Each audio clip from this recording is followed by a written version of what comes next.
Assalamualaikum warahmatullahi wabarakatuh.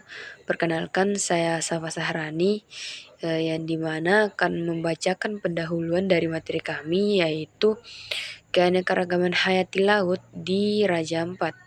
Adapun pendahuluannya, yaitu Raja Ampat merupakan salah satu kawasan dengan tingkat keanekaragaman hayati laut tertinggi di dunia. Wilayah yang terletak di Provinsi Papua Barat Daya ini berada di jantung Coral Triangle, yaitu kawasan segitiga terumbu karang dunia yang dikenal sebagai pusat biodiversitas laut global. Berdasarkan berbagai penelitian, Raja Ampat memiliki lebih dari 550 spesies terumbu karang, ribuan jenis ikan, serta berbagai biota laut lainnya seperti moluska, crustacea, penyu, hingga mamalia laut. Adapun tujuannya yaitu mengidentifikasi ancaman dan tantangan yang dihadapi dalam menjaga kelestarian keanekaragaman hayati laut, baik dari faktor manusia maupun perubahan lingkungan global.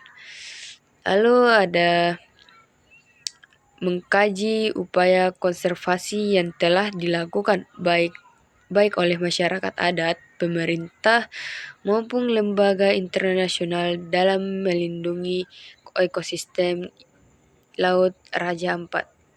Baik, saya akan melanjutkan materinya, yaitu fakta menarik. Berikut beberapa fakta menarik tentang keanekaragaman hayati di Raja Ampat. Yang pertama itu, Raja Ampat terletak di jantung koral, wilayah dengan keanekaragaman terumbu karang tertinggi di dunia. Di sini terdapat lebih dari 75% spesies karang keras di dunia. Yang kedua itu surga ikan laut. Yang ketiga itu perairan Raja Ampat menjadi rumah bagi sekitar 1.600 spesies karang ini termasuk ikan hias langka seperti wokbegor, sword hiu karpet, dan pekser hiu berjalan. Yang keempat itu banyak penyelam internasional menganggap Raja Ampat sebagai salah satu tempat menyelam terbaik di dunia karena kejernihannya airnya hingga 30 meter dan jumlah spesies laut yang menangkan. Yang kelima itu habitat spesies langka. Raja Ampat adalah salah satu habitat bagi penyu laut langka seperti penyu hijau, penyu sisik, dan dugong. Ada pula spesies untuk unik seperti kuda laut mini yang hanya berukuran sekitar 2 cm. Nah, adapun materi yang keempat adalah peta distribusi flora dan fauna di Raja Ampat. Nah, yang pertama adalah teridentifikasi sekitar 874 spesies tumbuhan, 9 diantaranya merupakan spesies endemik dan 6 spesies dilindungi. Terdapat sekitar 114 spesies herpetofauna atau biasa disebut dengan amfibi dan reptil, dengan 5 spesies endemik, 47 spesies mamalia dengan 1 spesies endemik, dan 274 spesies burung dengan 6 spesies endemik dan 8 dilindungi yang tersebar di kawasan hutan dengan berbagai tipe habitat di 4 pulau utama Raja Ampat, yaitu Waigeo, Misol, Salawati, dan Batanta.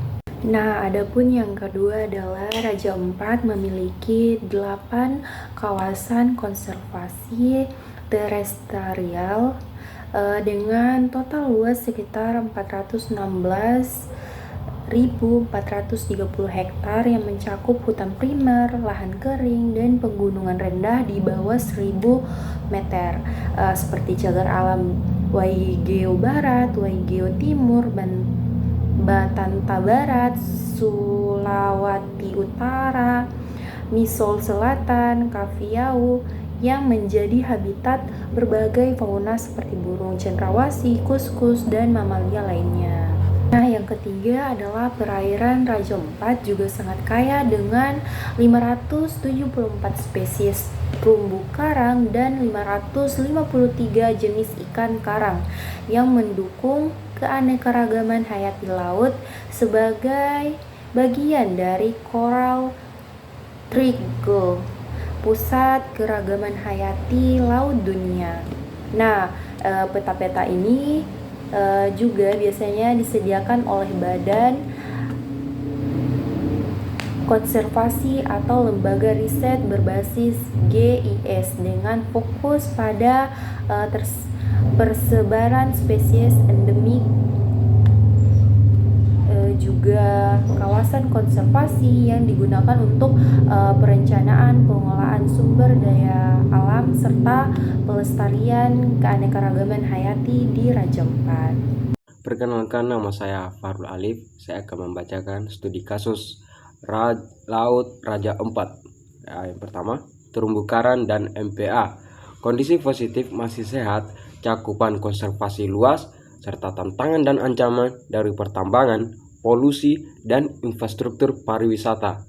2. Parimanta. Kondisi positif, populasi meningkat, nutrisitas, terbentuknya konservasi efektif, serta tantangan dan ancaman, resiko dari polusi dan sedimentasi akibat tamban. Ancaman dan tantangan pelestarian keanekaragaman hayati Laut Raja Empat. 1. Ancaman seperti penangkapan ikan yang tidak berkelanjutan, perubahan iklim global, pencemaran laut, serta tekanan dari pariwisata. 2. Tantangan dalam pelestarian, kurangnya kesadaran masyarakat wisatawan, pengawasan, penegakan hukum, pendanaan sumber daya terbatas, serta konflik kepentingan ekonomi, dan yang terakhir tekanan pembangunan. Berikut adapun kesimpulan yang dapat kami ambil dari hasil pemaparan materi kami, yaitu keanekaragaman hayati Laut Raja Empat merupakan salah satu yang tertinggi di dunia dan menjadi aset penting bagi Indonesia. Kekayaan ekosistem yang meliputi terumbu karang, padang lamun, hutan mangrove, dan perairan laut dalam menjadi Raja Empat sebagai pusat kehidupan laut atau hydroport biodiversity yang perlu dilestarikan. Sekian.